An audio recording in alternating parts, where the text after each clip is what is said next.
Welcome to Anatomy in Nutshell.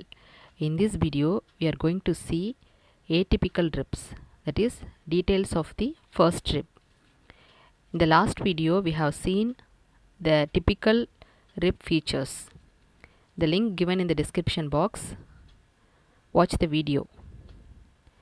The first rib is the shortest and broadest of all the ribs. The shaft is not twisted. It has no costal groove. It is flattened from above downwards. So that it has superior surface and the inferior surfaces, and outer border and the inner border. Coming to the side determination, first identify the anterior end and posterior end. So the anterior end is larger and thicker. The posterior end is smaller and rounded. And the outer border is convex, the inner border is concave. The upper surface of the shaft, it's crossed oblique. There is an groove. The groove, two grooves are there. So in between one prominent ridge. So the ridge is enlarged at the inner border. It forms a scalene tubercle. So when you place a first rib on the table, if the two ends, that is the anterior and the posterior ends, touch the table, it indicates that particular side. It is right side first rib. Coming to the features of the ribs, the anterior end is larger and attached to the first costal cartilage. It has a single facet. The posterior end has head, neck and the tubercle.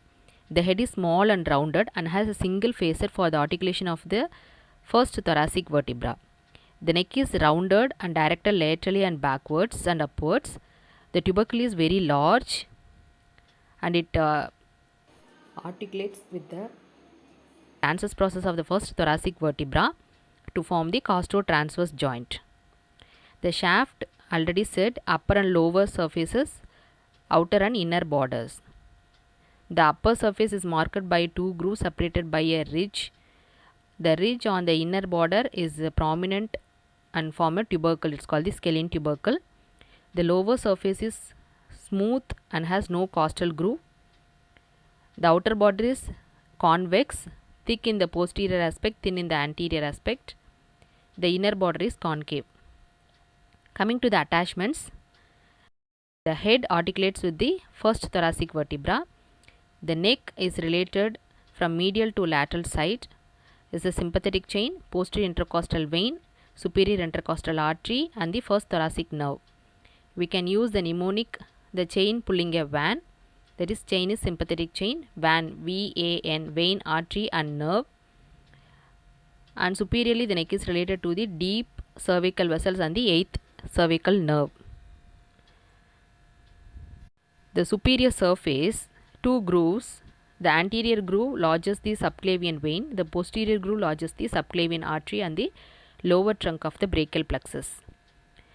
The structure related to the attached to the upper surface of the shaft are the origin of the subclavius near the anterior end, just behind the subclavius origin, costoclavicular ligament attachment, and the scalene tubercle gives insertion for the scalenus anterior muscle.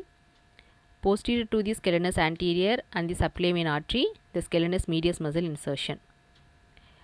The lower surface of the shaft is covered by the costal pleura, and the outer border gives origin to the external intercostal muscle and first digitation of the serratus anterior muscle behind the groove for the subclavian artery.